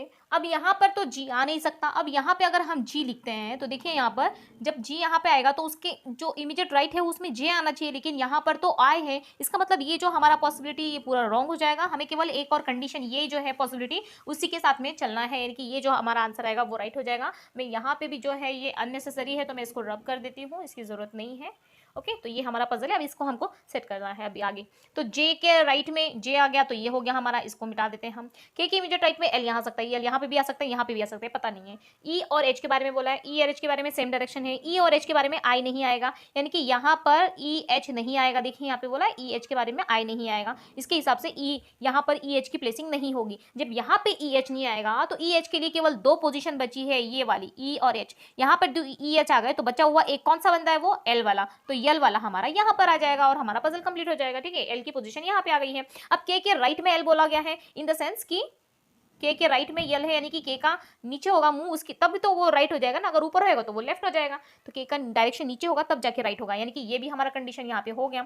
उसके बाद में एफ के जो नेबर्स है वो अपोजिट डायरेक्शन में है। जब एफ का ये वाला नेबर है, ये वाला नेबर, ये जब ये नीचे की तरफ देख रहा है तो ये वाला नेबर ऊपर की तरफ देखेगा, तो ये कंडीशन भी हो गई हमारी। अब जी के बाजू में ई एच नहीं आएगा, तो ई एच के लिए प्लेसिंग है नहीं, ये तो मिटा देंगे क्योंकि वहां पे तो जे बैठा है। अब के जे एल जो है सेम डायरेक्शन में है, यहाँ पर ये भी मिटा देंगे। अब ये भी हो जाएगा कैसे, के की डायरेक्शन नीचे है तो जे की भी नीचे हो जाएगी और एल की भी नीचे हो जाएगी, ओके। अब के जे सेम डायरेक्शन में है, के एंड जे सेम डायरेक्शन में है, ये भी हो गया है। ई के थर्ड राइट में एच है। देखिए अगर मैं यहाँ पे लिखती हूँ कि ई के राइट में अगर यहाँ पे ई लिखती हूँ तो first right second right third right right तो यहाँ आ जाएगा, तो एच यहाँ पे आना चाहिए, लेकिन जी एंड में है तो यहाँ पर हमारा क्या आ जाएगा, एच आ जाएगा। और उसके थर्ड राइट में फर्स्ट सेकंड थर्ड राइट में यहाँ पे क्या आ जाएगा, ई आ जाएगा। और ई का राइट में एच बोला गया है, यानी कि ई के जो चेहरा है, ई का जो डायरेक्शन है वो अंदर की तरफ होगा, तब जाके यहाँ पे एच आने वाला है। तो आई का जो I is not facing the same direction as G, यानी कि आई जो है जी के सेम डायरेक्शन में नहीं फेस करी, अपोजिट डायरेक्शन में करी, यानी कि जी नीचे की तरफ है तो आई की प्लेसिंग क्या हो जाएगी, ऊपर की तरफ। सॉरी प्लेसिंग में आई का डायरेक्शन क्या हो जाएगा, ऊपर की तरफ हो जाएगा। तो ये हमारा पजल यहाँ पे कंप्लीट हो चुका है। आई होप आपको समझ में आया होगा। तो अब मैं फिर से इसको रब करती हूँ, फिर से हमें और क्वेश्चन अटेम्प्ट करने हैं तो मुझे लिखने पड़ेंगे, तो मैं वीडियो स्टॉप कर देती हूँ। तो ये एक ब्लड रिलेशन वाला पजल है, तो स्टार्ट करते हैं। देखिए इतना मेहनत लगता है, हर एक क्वेश्चंस लिखो 5-5, उसके बाद रब करो, फिर क्वेश्चंस लिखो, फिर रिकॉर्ड करो, फिर इसको एडिट भी करना है। और मैं तो वन मैन आर्मी हूँ, यानी कि मुझे ही सब करना है, वीडियो कंटेंट से लेकर के, लिखने से लेकर के, एडिट करने से अपलोड करने तक, पूरा जितना भी प्रोसेस होता है थंबनेल ये वो मुझे ही करना पड़ता है। और इतनी मेहनत के बावजूद भी व्यूज़ नहीं आते हैं, देखते नहीं है बच्चे, तो थोड़ा सा डीमोटिवेशन लगता है। तो प्लीज़ अगर अच्छा लगे तो please like share and subscribe, और अपने जो फ्रेंड्स हैं, रिलेटिव्स हैं, जो भी प्रिपरेशन कर रहे हैं, तो उनको भी ज़रा शेयर कर दीजिएगा, और उनका भी थोड़ा भला हो जाएगा, ठीक है। तो देयर आर इट। और कुछ आपको डाउट रहा किसी भी क्वेश्चन से रिलेटेड, कोई क्वेश्चन समझ में नहीं आता है, पोस्ट कीजिएगा। कोई डाउट्स आता है और regarding to the preparations of any examination, तो एनी नहीं, बैंकिंग का मुझे ज़्यादा एक्सपीरियंस है, तो बैंकिंग से रिलेटेड तो मुझे पूछ सकते हैं आप। जहाँ पर लाखों में, मिलियंस में सब्सक्राइबर वहाँ होते हैं, अगर वहाँ पर अगर आप अपना प्रॉब्लम बताते हो, तो वहाँ पर तो आपको सोल्यूशन मिलने से रहा, क्योंकि इतने सारे सब्सक्राइबर्स होते हैं, तो उनके पास टाइम नहीं मिल पाता है। ऑब्वियसली नंबर्स ऑफ वहाँ पे कमेंट्स होते हैं, और लाइव में भी बहुत से स्टूडेंट्स होते हैं, तो उनके पास उतना टाइम नहीं होता कि हर एक पर्टिकुलर का, ये तो इम्पॉसिबल सी बात हो गई। लेकिन जहाँ पर जिनके पास टाइम है, जो आपको टाइम दे सकते हैं, जिनके सब्सक्राइबर कम है, तो ऑब्वियसली उनको उतना टेंशन नहीं होता है। सब्सक्राइबर कम है, इसका मतलब कि वहाँ पर आपका जो क्वेश्चन है, उनका डाउट्स, मतलब आपका डाउट वहाँ पे क्लियर हो सकता है। तो क्यों नहीं आप उनसे पूछते हो, जैसे कि मैं, अब मेरे पास उतने, मेरा जो चैनल है वहाँ पे उतने व्यूज़ नहीं आते हैं, तो मैं आंसर दे सकती हूँ, यानी कि आपके जो भी डाउट्स हैं उसको मैं क्लियर कर सकती हूँ। तो अगर आपको कोई भी डाउट्स है किसी भी प्रिपरेशन से रिलेटेड, करंट अफेयर्स है, इंग्लिश है, ये जो भी आपको लग रहा है, तो प्लीज़ आप अपना जो क्वेश्चंस है वो पोस्ट कर सकते हैं। मैं ट्राई करूँगी उसका आंसर, ट्राई नहीं, डेफिनेटली मैं उसका आंसर दूंगी, ट्राई नहीं करूँगी, डेफिनेटली दूंगी। तो स्टार्ट करते हैं, और अगर नया हो तो लाइक शेयर एंड सब्सक्राइब करना ना भूलें। There are 8 people in a family, MKACD ही इतने मेंबर्स हैं, जो भी हैं, ओके 8 लोग हैं। कंसिस्ट ऑफ 3 जनरेशन, जनरेशन 3 है, 4 ऑफ देम आर फीमेल। अब सबसे पहले जो है सिम्बॉल्स इसमें ज़्यादा मैटर करते हैं। अब वो पर्सन टू पर्सन वेरी करते हैं कि आप कौन सा सिम्बॉल लेते हो। जहाँ तक मेरी बात है, तो मैं क्या करती हूँ, यहाँ पर फीमेल के लिए मैं सर्कल डिनोट करती हूँ, मेल के लिए मैं क्या, ट्रायंगल डिनोट करती हूँ। अगर कपल है या फिर सेम जनरेशन है, तो वहाँ पर सिंगल लाइन, और अगर जनरेशन गैप है वहाँ पर भी सिंगल लाइन, बट वहाँ पे स्टैंडिंग लाइन होती है, और ये हमारी स्लीपिंग लाइन होती है यहाँ पर, ठीक है। और हस्बैंड वाइफ का रिलेशंस है, अगर हस्बैंड वाइफ का, तो वहाँ पर हम क्या करते हैं, डबल यानी कि इक्वल का साइन देते हैं, इक्वल यानी कि दोनों हस्बैंड वाइफ क्या है। ये सिंबल जो है मैटर करता है, वो आप कैसे भी ले सकते हो, जिससे आपको समझ में आया। मेरे हिसाब से तो मैं इतना, मतलब स्टैंडर्ड ये मेरे लिए है। तो D and R daughter and son of K respectively. अब रिस्पेक्टिवली बोला गया है, यानी कि जो पहला है पहले पर्सन के साथ में, जो दूसरा है वो दूसरे पर्सन के साथ में, रिस्पेक्टिवली। के डॉटर एंड सन है। अब के सेकेंड जनरेशन में है, थर्ड जनरेशन में है, वो हमें, मैंने पूरा रिकॉर्ड कर लिया था, ये क्वेश्चंस पूरा डन कर लिया था, लेकिन बाद में पता चला कि मोबाइल में रिकॉर्डिंग हुई ही नहीं है, क्योंकि वहाँ पे इनफ स्पेस बता रहा था। सॉरी, मुझे थोड़ा सा कोल्ड हो गया है, तो अब फिर से मुझे क्वेश्चन अटेम्प्ट करना पड़ेगा। तो नेक्स्ट डे मैं फिर से यहाँ पे रिकॉर्ड करने जा रही हूँ, क्योंकि कल हो ही नहीं पा रहा था, पता नहीं क्या हो गया था, स्पेस की प्रॉब्लम हो गई थी। तो अब हम यहाँ से क्वेश्चन को स्टार्ट करते हैं। There are 8 people in a family, इतने 8 लोग हैं यहाँ पे। D and A are daughter and son of K respectively. K respectively बोला गया है, तो डी क्या है, डॉटर है, और ए क्या है, सन है, किसका, के का। तो मैं के को यहाँ पे लिख लेती हूँ। हमें पता नहीं है कि ये फर्स्ट जनरेशन में है, सेकंड में या थर्ड में, तो मैं यहाँ पे लिख लूँगी डॉटर है, इसका कोई डॉटर है, यानी कि या तो ये फर्स्ट होगा या तो सेकंड होगा, क्योंकि थर्ड में तो वो होगा नहीं, ठीक है। तो डी एंड ए, डी क्या है, डॉटर है इसकी, तो डी मैंने यहाँ पे डॉटर लिख लिया, और उसका भाई कौन है, ए है, यानी कि सन है, तो मैंने ये लिख लिया, son of K respectively. And both of them are married, दोनों मैरिड है। अगर ये फीमेल है तो ये मेल हो जाएगा, और ये मेल है तो ये फीमेल हो जाएगा। ये एक कॉमन सेंस की बात है, ठीक है। तो E is sister of H. अब ई कहाँ पर है, इसमें नहीं दिया है, तो हम अलग से ड्रॉ कर लेंगे, क्योंकि अगर इसमें होता तो हम इसको ज्वाइन कर लेते, लेकिन इसके अंदर नहीं है। तो E is sister of H बोला जा रहा है, तो ई क्या है, सिस्टर है किसकी, एच की। H whose father is C, H whose father यानी कि एच का फादर कौन है, सी, यानी कि वो सी का भी फादर हो जाएगा, ठीक, सॉरी ई का भी फादर हो जाएगा। E is sister of H, H की बहन है ई, जिसके पिताजी कौन है, सी है, इसका मतलब वो ई के भी पिताजी हुए। M and G are of third generation. अब एम एंड जी क्या है, थर्ड जनरेशन में है, ओके। अब यहाँ पे फर्स्ट सेकेंड हमें नहीं पता है, तो मैं उसको होल्ड पे रखती हूँ। And M is son in law of E, okay. अब ई यहाँ पर है, ई का क्या है, सन इन लॉ है, यानी कि दामाद है, यानी कि ई की कोई बेटी होगी और बेटी का पति होगा एम, तभी तो वो क्या कहलाएगा, यहाँ पे दामाद कहलाएगा, बेटी का पति दामाद कहलाएगा। तो M is son in law of E, तो यहाँ पे सन इन लॉ का आ गया। K is brother in law of H. अब brother in law of H, brother in law किसको बोलते हैं, अपनी पत्नी का भाई, उसको भी ब्रदर इन लॉ बोलते हैं, और पति का भाई उसको भी ब्रदर इन लॉ बोला जाता है। तो के is brother in law of H, तो एच यहाँ पर है। तो ये एकदम मतलब समझने वाली बात है, ये अंडरस्टैंडिंग हो जाएगा आपको कि यहाँ पर एच है तो इसके बहन है ये ई, तो इसका पति ही होना चाहिए 100%। एच कौन होना चाहिए? ई का पति होना चाहिए, क्योंकि एच का ब्रदर इन लॉ ऐसे बोला गया है। देखते हैं इसको ऐड करके, अगर नहीं इस तरह से बना तो एच की जो पत्नी होगी, अगर ये मेल हो जाएगा, इसकी पत्नी हो जाएगी तो पत्नी का भाई बोला जाएगा, वो सेकेंड वाला केस बनेगा। लेकिन जहां तक ये बोली यहाँ पे फैमिली की बात की गई, तो जहां तक मुझे लग रहा है कि यही केस यहाँ पे बनना चाहिए। देख लेंगे हम लोग, नहीं बना तो वो सेकेंड वाला कर लेंगे, क्योंकि ये भाई का पति है तो ब्रदर इन लॉ है। हो सकता है कि ये मेल हो, इसकी पत्नी हो और उसका भी भाई, उसको भी ब्रदर इन लॉ ही बोला जाएगा, तो वो बाद में सेकंड केस है वो देखेंगे। अब यहाँ तक हो गया। अब इसके हमको क्या करना है, ज्वाइन करके एक करना है। इनको क्या करना पड़ेगा अभी, एच ई सॉरी हाँ के आएगा ना यहाँ पे, वही मैं बोल रही डबल एच कहाँ आ गया, K is brother in law of H, तो के यहाँ पे आ जाएगा, मैंने एच लिख दिया गलती से, तो के ई एच एम। अब सी को हम क्या करेंगे, डी को क्या करेंगे, ए को क्या करेंगे, के दोनों में कोई कॉमन फैक्टर है, देखिए है, जिसको ऐड कर सकते हैं। जैसे इनइक्वालिटी में हम दोनों को ऐड कैसे करेंगे, जैसे दोनों में कोई एक कॉमन फैक्टर होगा तब जाके हम उसको ऐड कर पाएंगे। ओके तो ए है यहाँ पे, के है यहाँ पे, दोनों में कॉमन फैक्टर, तो के का जेंडर क्या है यहाँ पे, मेल है। तो अब ये वाले के का पूरा रिलेशन हम इसके अंदर मर्ज कर देंगे। तो के की पत्नी कौन है यहाँ पर, ई है। ई का भाई कौन है यहाँ पर, एच है। भाई है या बहन है पता नहीं है, तो वो एच है। फिर ई के फादर कौन है यहाँ पर, सी है। तो ये हमारा फैमिली ट्री बन गया। अब एम और ई, यानी कि ई का कौन है, ये दामाद है, यहाँ पे बोला है ना, ई का दामाद है एम, यानी कि डेफिनेटली होना चाहिए। ई यहाँ पर है, इसकी बेटी यहाँ पर है, देखिए ये दोनों हस्बैंड वाइफ है। इसकी डॉटर कौन है, ये है डी, तो इसका पति यहाँ पर यम हो जाएगा, क्योंकि ये तो बेटा है तो ये बहू हो जाएगी। तो ये ट्री हमने पूरा क्या कर दिया, इसको जो ब्लड रिलेशन वाला ट्री है इसके अंदर हमको दोनों को एक करके हमने मर्ज करके एक बना दिया है। तो ये हमारा ट्री बन गया। अब यहाँ पे किसी और मेंबर नहीं आ सकते, क्यों नहीं आ सकते, क्योंकि ये 4 ये 3 7 1 8 8 लोग थे यहाँ पे, वो फिल हो चुके हैं। तो कौन कौन से हो गए यहाँ पे, एम के A C, M K A C, then D E G H, D E G H, ये एच है तो ये क्या जाएगा, जी आ जाएगा। यहाँ पे एच का जेंडर हमको डिफाइन नहीं किया है तो उसको हम वैसे छोड़ देंगे। तो आपको शायद ये समझ में आया होगा। सो 23 क्वेश्चन तक हो गया है, फिर से मुझे रब करके फिर क्वेश्चन लिखना पड़ेगा। तब तक के लिए मैं इसको स्टॉप कर देती हूँ।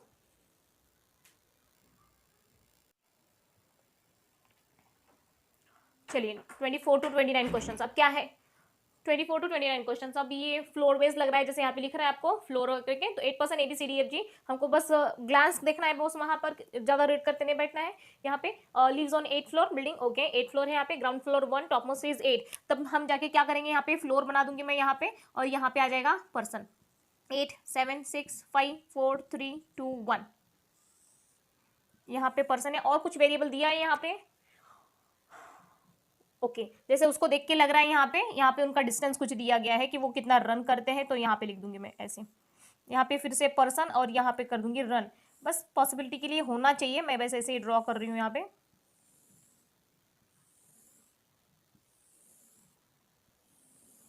मैं एकदम क्लोज ले रही हूँ, शायद कैमरे में आए या ना आए, इसलिए थोड़ा सा क्लोज करके लिखा है मैंने। ओके ठीक है, आ रहा है कैमरे में, ओके ठीक है। तो अब ये हो गया, मैंने ऐसे कॉलम बना लिया है नीट एंड क्लीन। फिर उसके आगे हम पढ़ेंगे, उसके बाद जो डायरेक्ट इन्फॉर्मेशन रहेगा, पजल करने का सबसे इजी मेथड यही होता है कि अगर वहाँ पे स्क्वायर बोला गया है तो स्क्वायर बना दो, सर्कल बोला है तो सर्कल बना दो, 8% है तो वहाँ पे उनकी पोजीशन कर दो, अगर फ्लोर बेस्ड है तो ऐसे कर दो। तो डायग्राम बना लिया, फिर उसके बाद में जो डायरेक्ट इन्फॉर्मेशन है उसको डायरेक्ट रिपोर्ट कर लेंगे, और जो इनडायरेक्ट इन्फॉर्मेशन है उसको साइड में लिख लेंगे। उसके बाद जब पूरा पजल रीड करके हमने रख लिया, मतलब पूरा उसको निचोड़ के उसका इन्फॉर्मेशन निकाल लिया, उसके बाद हम उसको दोनों को मर्ज कर देंगे और हमारा पजल सॉल्व हो जाएगा। सॉरी।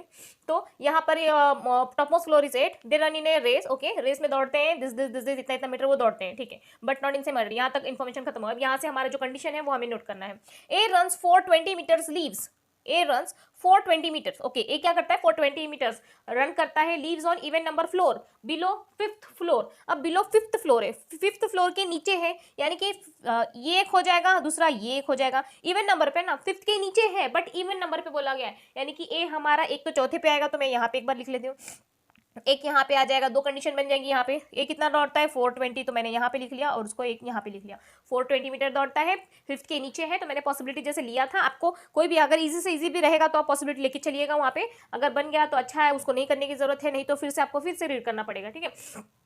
आगे, the one who lives on 4th and 5th floor total run 1200 metre. अब क्या बोला गया, the one who live on 4th and 5th, जो भी 4th and 5th रहेगा उनका जो टोटल उन्होंने दौड़ा है, उनका जो रेस का जितना भी मीटर उन्होंने डिस्टेंस कवर किया है, दोनों मिला करके 1200 होना चाहिए। तो मैं यहाँ पे जो साइड इन्फॉर्मेशन है, ये 4th equal to 5th, 4 + 5 equal to क्या आ जाएगा, 1200 आना चाहिए। अगर मैं यहाँ पे देखती हूँ तो देखिए 420 ये है, अगर 420 है, ठीक है। 1200 में से अगर मैं 420 माइनस करती हूँ, सी 12 में से 400 माइनस कर दिया, कितना बचे 800, 800 में से 20 माइनस कर दिया 780, तो 780 आ जाएगा, यानी कि 4th और 5th का। तो 4th पे ए है जो कि 420 है, तो 5th का क्या आना चाहिए यहाँ पर 780 आना चाहिए। तो क्या 780 यहाँ पर है, सी यहाँ पर 780 दिया है, ठीक है, तो मैंने यहाँ पे नोट कर लिया। लेकिन अब इन दोनों में क्या है वो हमें नहीं पता है, इन दोनों को ऐड करके 1200 आएगा, इतना मैंने लिख लिया। यहाँ पे कुछ और नंबर है यहाँ पे जिन दोनों को ऐड करने के बाद 1200 आएगा। 560 है तो लास्ट में 40 चाहिए, 5 7 12 हो जाएंगे तो 1300 हो जाएगा। अगर 610 को मैं लेती हूँ, यहाँ पर लग नहीं रहा है, लेकिन फिर भी हम आगे देख लेंगे, ठीक है। अब ज़्यादा टाइम लग जाएगा, ऐसे कैलकुलेट करके देखेंगे किन दोनों को मिला के 1200 है, बस ऐसे पजल सॉल्व करते जाएंगे, देखते हैं। 1200 मीटर हो गया। 3 person live between A and C. अब ए की प्लेसिंग कहाँ पर है, 1 2 3 सी यहाँ आ गया, 1 2 3 सी यहाँ आ गया, 3 पीपल बैठ गए यहाँ पे, 3 पर्सन बैठ गए, ठीक है, यहाँ तक हो गया। लाइन बाय लाइन आपको नोट करना है, एक भी अगर आपने लाइन मिस कर दिया यहाँ पे, गलती से ये हो गया उसके बाद यहाँ पे आ गया ना, तो आपको पजल या तो बहुत ज्यादा टाइम लगेगा या तो बनेगा ही नहीं डेफिनेटली, इसलिए लाइन बाय लाइन वहाँ पे पीसी पे आपको हाथ रखना है। 2 person live between C and H. अब सी है यहाँ पर, 2 पर्सन है, 1 2 एच, 1 2 एच यहाँ पे आ गया हमारा H, okay H. 3 person live between H and the one who runs 740 metres. H और 740 के बीच में 3 लोग हैं, एच और 740 के बीच में, तो एच यहाँ पर है, तो 1 2 3 ऊपर आएगा नहीं, 1 2 3 यहाँ पे आ जाएगा, 740 हमारा यहाँ पे आ जाएगा। अब नीचे तो 1 2 3 है नहीं, तो 1 2 3 740 यहाँ आ जाएगा। एच और 740 के बीच में कितने लोग हैं, 3 लोग हैं ना, तो मैंने 3 लोग को बैठा दिया यहाँ पे, ओके यहाँ तक हो गया। 1 person live between ji and the one who run 740। 740 और जी के बीच में 1 पर्सन है, and G lives above the one who run 740, यानी कि जो भी 740 है उसके ऊपर है जी, और ऐसे आने चाहिए। उन दोनों के बीच में 1 पर्सन का गैप है, और जी क्या रहता है, अबो रहता है, जी लीव्स अबो 740। तो 740 हमारा यहाँ पर है, एक फ्लोर छोड़ के यहाँ पे आ जाएगा अबो। 740 यहाँ पर है, ऊपर जाएंगे नहीं जा पाएंगे, एक फ्लोर तो यहाँ पे आ जाएगा, जी कहाँ जाएगा, तो हमारी ये कंडीशन देखिए ये पे रॉन्ग हो गई। अब इसको छोड़ देंगे हम, अब इसी को कंटिन्यू करना है, ये डेफिनेटली हमारा राइट बन जाएगा। 740 हो गया। इससे आपका कॉन्फिडेंस भी बूस्ट होता है कि चलो यहाँ पे गलत हो गया, इसका मतलब हमारा ये डेफिनेटली क्या हो जाएगा, राइट हो जाएगा, ठीक है। तो बहुत से पीओ का जैसे एग्जाम होता है, बहुत से क्वेश्चन ऐसे हैं कि जो पॉसिबिलिटी में बन जाते हैं, तो इसलिए आपको पॉसिबिलिटी लेके चलना है वहाँ पे। अब क्या बोला गया है, 2 पर्सन यहाँ तक हो गया। 2 person live between ji and one who runs 560। तो जी और 560 के बीच में 2 लोग बैठे हैं, तो जी यहाँ पर है, 1 2 560 यहाँ आ गया हमारा, जी यहाँ पर है, 1 2 छोड़ के 560 यहाँ पे आ गया, ओके। फिर D who run 680। D who run 680 metre is live above A. तो ए हमारा यहाँ पर है और डी कितना भागता है 680, तो ए के ऊपर डी यहाँ पे भी हो सकता है, डी यहाँ पे भी हो सकता है, लेकिन डी 680 दिया, यानी कि दोनों जो स्पेस है वो ब्लैंक चाहिए, तो डी की पोजीशन यही हो जाएगी, तो यहाँ पे आ जाएगा हमारा 680, okay. A on an odd number floor, और डी कहाँ पर है, ऑड नंबर, 7 क्या ऑड नंबर है, तो ये ऑड नंबर फ्लोर पे हो गया, ये भी यहाँ पे राइट हो गया। हमें कुछ नोट करने की जरूरत ही नहीं पड़ रही, ऑटोमेटिक क्वेश्चन बनते जा रहा है। देखिए देखने में क्वेश्चन बड़ा लग रहा है, लेकिन कितना ईजी है, और बहुत बच्चे क्या करते हैं, अरे बहुत बड़ा है इसका मतलब वो डिफिकल्ट हो जाएगा, इस वजह से वो छोड़ देते हैं। लेकिन देखिए जैसे मैं पढ़ रही हूँ, यहाँ से मैंने कुछ भी नोट नहीं किया, डायरेक्टली मैं पुट करते जा रही हूँ और क्वेश्चन यहाँ पे बनते जा रहा है। तो ऐसा भी होता है एग्जाम में, हम देखते हैं कि लेंथ बहुत बड़ी है, इसका मतलब हार्ड है, डिफिकल्ट है, छोड़ दो, चलो दूसरा करते हैं, लेकिन कितना ईजी बनते जा रहा है question. 680 metre above A, odd number floor, यहाँ तक हो गया। The one who lives just above D, the one who live just above D यानी कि C, okay, D is run less than D, यानी कि डी के ऊपर जो है जस्ट अबो डी यानी कि सी, वो क्या है, लेस देन डी, यानी कि 680 से कम है। तो 680 के बाद या तो 420 हो सकता है, 560, 680 के बाद देखिए 420, 560, 610, यानी कि जो भी डी के ऊपर जो है वो 680 से कम भाग रहा है, डी का जितना भाग रहा है ना उससे कम है, भाग रहा है वो, यानी कि ये 1 2 3 केसेस बन सकता है। क्या 420 कहीं मेंशन है, देखिए 420 यहाँ पे है। क्या 560 कहीं मेंशन है, देखिए 560 भी यहाँ पे मेंशन है। तो बचा कौन सा, 610, तो 610 हम यहाँ पे लिख देंगे, देखिए वो भी हो गया हमारा, उसको भी नोट करने की जरूरत नहीं है, यहाँ पे 610 हो गया। फिर यहाँ तक हो गया। बी लीव्स अबो जी, बी लीव्स अबो जी, अब जी के ऊपर है तो खाली एक ही प्लेस बची है, तो बी हम यहाँ लिख देंगे, वो भी हो गया। The one who lives on third floor run more than E, जो थर्ड फ्लोर पे रहता है वो ई से ज्यादा भाग रहा है, लेकिन ई कहाँ पर है, यहाँ पर है या यहाँ पर है, हमें नहीं पता है, तो देखते हैं। Okay, E who runs more than F, okay. अब क्या बोल रहा है, द वन हु जो थर्ड फ्लोर पे है वो ई से ज्यादा भागता है, और ई जो है वो एफ से ज्यादा भागता है, इसका मतलब क्या हो गया, ई इज एक मिनट, जो थर्ड फ्लोर है वो ग्रेटर हो गया ई से और ई ग्रेटर हो गया एफ से, ये हमारा बन जाएगा। यानी कि जो भी इसमें इन जो 3 वेरिएबल बचेंगे उसमें जो थर्ड प्लाई आएगा वो थोड़ा बड़ा होगा, उसके बाद छोटा, यानी कि जो लीस्ट होगा वो एफ होगा। लीस्ट इन द सेंस कि इन तीनों के कंपेरिजन में, ठीक है। तो अब 3 कौन से बचे हैं, देखिए 610 हो गया, 680 हो गया, 680 हो गया, 560 हो गया, 420 भी हो गया है हमारा, और 780 बचा। अब बचा कौन सा, एक तो 820 बचा, शायद नहीं दिख रहा होगा, 820 बचा। उसके बाद कौन सा है, 940 बचा, और एक कौन सा बचा है यहाँ पे, ये वाला, इसकी तो प्लेसिंग नहीं की है ना यहाँ पे, 740। अब ये 740 बचा है। अब यहाँ पे बोला गया कि जो थर्ड फ्लोर पे है वो सबसे ज्यादा है, तो थर्ड फ्लोर पे कितना आना चाहिए हमारा, 940 आना चाहिए। फिर उससे थोड़ा कम किसका आना चाहिए, 820 हमारा यहाँ पे आ जाएगा, जो किसका आ जाएगा यहाँ पे, ई का आ जाएगा। तो ई मैंने यहाँ पे लिख दिया, ठीक है। ई की यहाँ पे कितनी आ गई, 820 है, और जो एफ हो जाएगा हमारा यहाँ पे हो जाएगा। आई होप आपको अच्छे से समझ में आया होगा। तो अभी मैं इसको रब करती हूँ, फिर से मुझे क्वेश्चन लिखना है, क्योंकि 29 तक हमने डन कर लिया है, अभी 35 क्वेश्चन है कि 6 क्वेश्चन बाकी है। ठीक है, मिलते हैं, स्टॉप कर देती हूँ मैं video.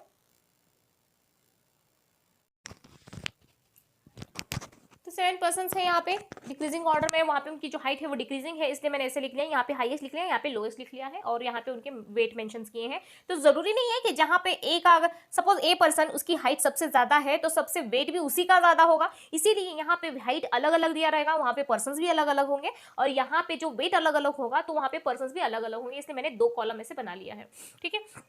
The height of C is 164 centimetre. Height जो है वो अब यहाँ पे इस साइड लिख लेंगे, हाइट की बात की गई है। अगर दोनों हम मिक्स कर लेंगे तो हमें पता नहीं चलेगा कि हाइट कौन सा है और वेट कौन सा है, या फिर आपको सेंटीमीटर केजी में ऐसा लिखना पड़ेगा। इससे अच्छा है कि मैं हाइट यहाँ पे लिख लूंगी, वेट यहाँ पे। तो हाइट ऑफ सी इज 164, तो 164 मैंने यहाँ पे लिख लिया। Sorry. The height of J is 161 centimetre. Again J का कितना दिया है, 161 दे दिया है यहाँ पर। फिर यहाँ पे is exactly in the middle, यानी कि जो जे की हाइट है वो एग्जैक्टली इन द मिडल है, यानी कि 1 2 3 ऊपर रहेगा, 1 2 3 वो यहाँ पे रहेगा, और जे की हाइट कितनी है, 161 है। क्यों, क्योंकि वो डिक्रीजिंग ऑर्डर में, और यहाँ पे मिडल में बोला गया, इसलिए जे की कहानी खत्म हो गई, जे का हमने वहां पे लिख लिया है, ये हाइट बोला गया था। और यहाँ पे the lowest weight is 55 kg, तो वेट की बात की गई तो 55 जो लोएस्ट है वो यहाँ पे। All the weights are in multiple of 5, यानी कि 5 के मल्टीपल में होगा, यहाँ पे लिख लूंगी मल्टीपल 5, ठीक है, ताकि याद रहे। O is not the shortest, O shortest में नहीं, शॉर्टेस्ट यानी कि हाइट की बात की गई है, तो ओ हमारा यहाँ पर नहीं आएगा, वहां पे हाइट मेंशन किया इसीलिए ऐसा लिखा है हमने। But its weight is highest, लेकिन इसका वेट जो है सबसे ज्यादा है, तो ओ यहाँ पे आ जाएगा हमारा, तो हमने ऐसे लिख लिया। इसको भी ऐसे कर लेते हैं क्लैरिटी के लिए, okay. O is not the shortest but its high weight is highest, okay, ठीक है। H is shorter than only 2 persons, shorter बोला गया है, शॉर्टर यानी कि अगर लाइटर बोला जाता तो वो वेट के कंपैरिजन में होता, lighter than, H is lighter than 2 persons, H is lighter than only 2 person ऐसे। लेकिन H is shorter बोला गया, शॉर्टर यानी कि वो हाइट में हम ऐसे बोलते हैं जब हाइट का कंपैरिजन करते हैं तभी। तो H is shorter than only 2 यानी कि केवल 2 लोगों से छोटा है हाइट में, तो 1 2, तो H हमारा यहाँ पे आ जाएगा, और H का मेंशन क्या नहीं किया, okay, 2 person. N's weight is 65, अब N का कितना है, 65 है, तो 65 यहाँ पे लिख लूंगी, क्योंकि यहाँ पे पता नहीं कि कितना कहाँ पे आएगा। The lowest height is 57 centimetre, जो लोएस्ट हाइट है वो 57 सेंटीमीटर है। लोएस्ट हाइट है या लोएस्ट वेट है, the lowest height is 57 centimetre, तो हाइट यहाँ पे आ जाएगा मेरा। आई गेस यहाँ पे कुछ क्वेश्चंस में रॉन्ग है,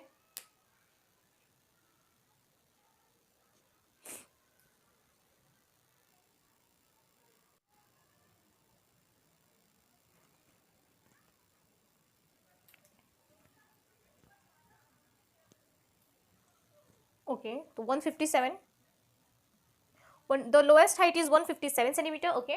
the person with 80 kg weight is longest, जिसका भी 80 kg है, यानी कि जो वेट की बात की गई है, क्या बोला गया है, the person with 80 kg weight is longest, जिसका भी 80 kg है वो लॉन्गेस्ट है, ओके। लॉन्गेस्ट यानी कि हाइट में, ओके। तो हाइट में सपोज ये वाला पर्सन है इक्वल वाला, तो उसका वेट भी क्या हो जाएगा, हम 80 kg लिख लेंगे, क्योंकि हमने सिंबल क्यों डिनोट किया, क्योंकि यहाँ पे कौन से पर्सन का वेट है, हाइट है, वो हमें नहीं पता है, इसलिए मैंने खाली उसके अंदर सिंबल ऐड कर दिया है। तो सिंबल की वैल्यू जो आएगी वो हम वहाँ पे मेंशन कर देंगे, लिख देंगे। उसके बाद 80 kg weight is longest, C is shorter than only 1 person, shorter again यहाँ पर केवल एक पर्सन से छोटा है, यानी कि केवल एक पर्सन उससे बड़ा है, ठीक है। तो यहाँ पे सी आ गया, only 1 person. V's weight is 70 kg which is 5 kg less than H, okay. जो V का वेट है, वेट बोला गया यहाँ पे आएगा, V का वेट कितना है, 70 kg है, विच is 5 kg less than H, यानी कि एच का कितना आ जाएगा, फिर 75 आ जाएगा वेट यहाँ पे, एच का कितना आ जाएगा 75, क्योंकि केवल 5 kg उसका कम है, एच से N is longer than both person N is longer than both person who have highest weight and V. N जो है एन लॉन्गर है ना, यानी कि हाइट की बात की इसलिए मैंने यहाँ पे लिख रही हूँ N is longer than both person who have highest weight. Highest weight किसका है? ओ का, ओ से लंबा है वो, एंड वी तो वी से भी लंबा है, ऐसे मैंने यहाँ पे लिख लिया। एन का जो प्लेस आएगा वो और वी से ऊपर आ जाएगा, ठीक है। J does not have lowest weight, यानी कि जे यहाँ पर नहीं आएगा हमारा। लोएस्ट वेट है ना, वेट की बात की गई इसलिए मैंने यहाँ पे क्रॉस कर दिया। There is difference of 9 centimetre between the person highest in height and person highest in weight. जो हाईएस्ट इन वेट यानी कि ये वाला पर्सन, हाईएस्ट इन वेट मतलब ये वाला पर्सन, ये वाला पर्सन यानी कि ओ है, ओ के बीच में there is difference of 9 centimetre the person highest in height. तो हाईएस्ट इन हाइट यानी कि ये वाला, एंड हाईएस्ट इन वेट यानी कि ये वाला। इन दोनों के बीच में सपोज अगर यहाँ पे 11 आ गया तो यहाँ पे 20 भी आ सकता है, या फिर इससे 2 भी आ सकता है, यानी कि 2 माइनस भी हो सकता है, 2 प्लस भी हो सकता है, वो हमें नहीं पता है। तो इन दोनों के बीच में क्या है, कितने का? -9 का डिफरेंस है, ऐसे मैंने यहाँ पे लिख लिया इन दोनों के अंदर, क्योंकि हाईएस्ट इन हाइट यानी कि ये आ गया, हाईएस्ट इन वेट यानी कि ये वाला आ गया। अब हमको इसको फिल करना है। यहाँ पे हाइट मेंशन किया है, सी का कितना है? 164 है, तो सी 164 मैं यहाँ पे लिख लूंगी। तो सी की कहानी, ये हाइट मिटा देती हूँ, सी की कहानी खत्म हो गई है। अब एन की इसका प्लेस करना है हमको, यहाँ पे तो ओ आएगा नहीं, एन को कहाँ प्लेस करेंगे हम? एन देखिए एन यहाँ पे नहीं प्लेस कर सकते। क्यों नहीं प्लेस करते? क्योंकि यहाँ पे जो आएगा उसका जो वेट आएगा वो 80 kg है, लेकिन एन का तो वेट क्या है? 65 kg है। इसका मतलब एन सिंबल में नहीं आएगा। अगर सिंबल में हम सोचेंगे कि एन वहां पे रख सकते हैं, लेकिन एन का तो 65 kg वेट है और यहाँ पे सिंबल में दिया, यानी कि इसके अंदर कोई और बंदा होगा। अब इसके अंदर कौन सा होगा? देखिए यहाँ पे वी भी नहीं लिख सकते हम लोग सिंबल में अगर सोचा जाए। क्यों नहीं लिख सकते? क्योंकि जो वी है, वी तो यहाँ पे दिया है, एन तो यहाँ पे दिया है, यानी कि जो सिंबल है वो एन भी नहीं होगा, वी भी नहीं होगा, ठीक है। ये दोनों यहाँ पर नहीं होंगे। तो अभी कौन हो सकता है यहाँ पे सिंबल की जगह? क्योंकि जो सिंबल है वो यहाँ पर भी आना चाहिए, यहाँ पर भी वही आना चाहिए। अगर हम देखें कि यहाँ पे एन नहीं आएगा और वी भी नहीं आएगा, तो क्या ओ होगा? अगर ओ देखा जाए तो ओ यहाँ पर नहीं आना चाहिए, ठीक है।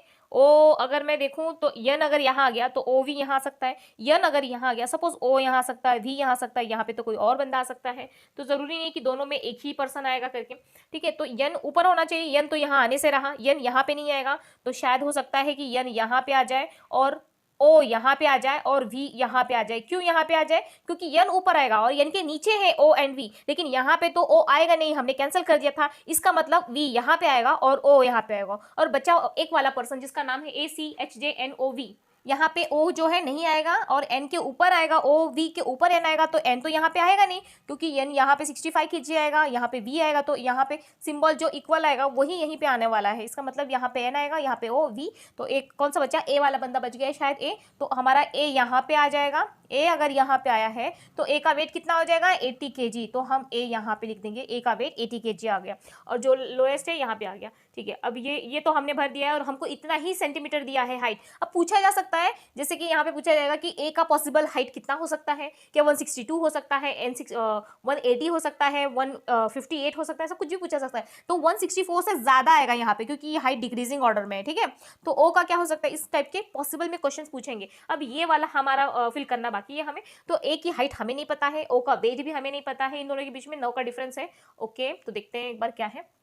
एच का हाइट, एच का वेट 75 है, वी का 70 है, ओके, ए का 80 है, देन एन का 65 है। तो एन ये भी क्या है? डिक्रीजिंग ऑर्डर में है, वेट भी यहाँ पे decreasing in terms of decreasing Heights but with random Heights, ऐसे दिया है यहाँ पे।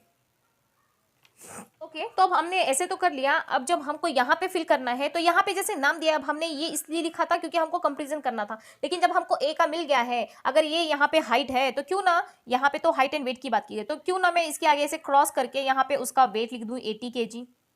यहाँ पे सपोज ये ओ है ना, ओ सबसे ज्यादा है ना, वेट में किसका सबसे ज्यादा है? ओ का सबसे ज्यादा वेट है, तो ओ यहाँ पे आ गया। फिर उसके बाद में सी का कुछ दिया है? नहीं दिया है।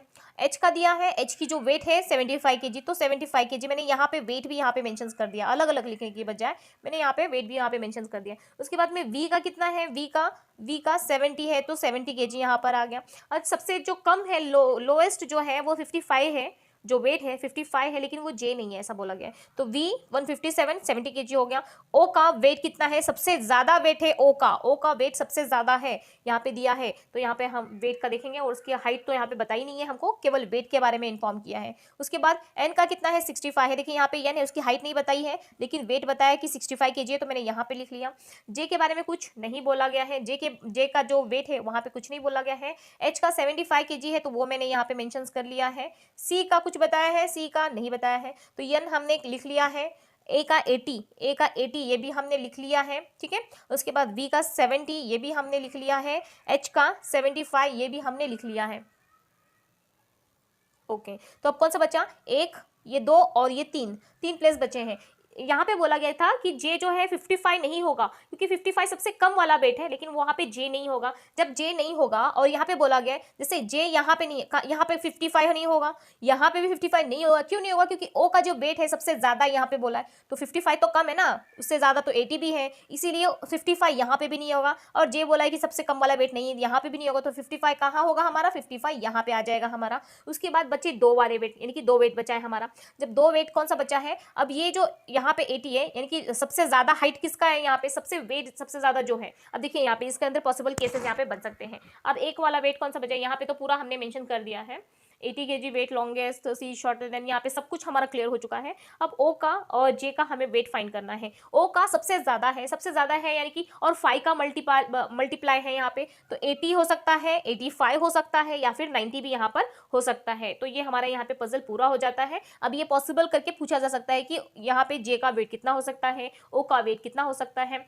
आई गेस यहाँ पे एक नाम हमारा छूट गया है कि जो there is a difference of 9 centimetre between the person highest in height and person highest in weight. जब हाईएस्ट इन हाइट में बोला गया और हाईएस्ट इन वेट में, उन दोनों के बीच में 9 का डिफरेंस होना चाहिए। सी 9 का डिफरेंस, अगर मैं ओ का 85 लेती हूँ, सबसे ज्यादा यहाँ पे 80 है ना, अगर मैं ओ का देखती हूँ कि अगर वो 85 है, क्योंकि यहाँ पे तो वेट क्या है, 5 के मल्टीप्लाई में है, बोला है ना यहाँ पे 5 के multiply, all the weights are in multiple of 5, तो 5 के मल्टीप्लाई में है। जब 80 हो गया तो 80 के बाद 85 आएगा, तो 85 अगर आ गया और उनके बीच में 9 सेंटीमीटर का अगर डिफरेंस है, क्योंकि यहाँ पे वेट का कंपेरिजन किया है और एक जगह highest weight and highest wait का कंपेरिजन किया है, तो अगर हाईएस्ट वेट अगर मैं बोलती हूँ 85 है, तो उसके अंदर प्लस माइनस करके हम, माइनस तो नहीं करेंगे, क्योंकि अगर माइनस करेंगे तो वो तो कम आ जाएगा यहाँ पे, और यहाँ पे तो हाइट ज्यादा बोली गई है ना, क्योंकि ये डिक्रीजिंग ऑर्डर में 157 सबसे कम है, और ये आ गया ऊपर ऊपर ऊपर क्या होगा, बढ़ते जाएगा, यानी कि ए की जो भी हाइट होगी 164 से ज्यादा आनी चाहिए, यहाँ पर 164 से ज्यादा आनी चाहिए। तो अगर 85 में लेती हूँ तो यहाँ पे प्लस ही करना पड़ेगा, तो 494 आनी चाहिए, तो वो आएगा नहीं। अगर मैं 9 यानी कि और 5 ऐड करती हूँ, यानी कि इसका ये पॉसिबल केस हमारा बनने वाला है यहाँ पे। अभी आगे जो पॉसिबल के पूछे जाएंगे क्वेश्चंस, उसके बेस हमको उसको आंसर करना है। आई होप आपको समझ में आया होगा। हमने जो पूरा यहाँ पे 35 क्वेश्चंस कर लिए हैं। प्लीज़ चैनल को सब्सक्राइब कीजिएगा। हम डेली एक मॉक पेपर सॉल्व करने की कोशिश करेंगे। मुझे क्वेश्चंस मिलेंगे तो मैं डेफिनेटली लेके आऊँगी। अगर आपको भी क्वेश्चंस मिलते हैं जो आपको नहीं समझ में आते हैं, या फिर रैंडम आपको क्वेश्चंस मिलते हैं, तो प्लीज़ मुझे जरूर सेंड कीजिएगा। हम क्वेश्चंस डेली सॉल्व करेंगे। So thanks for watching. Like, share and subscribe the channel. And हमारा और एक चैनल है edu motivation with current affairs, जहाँ पर हम करंट अफेयर्स से रिलेटेड क्वेश्चन सॉल्व करते हैं। तो वहाँ पर एक बार उस चैनल को जरूर विजिट कीजिएगा। God bless you all. Till then take care, bye bye.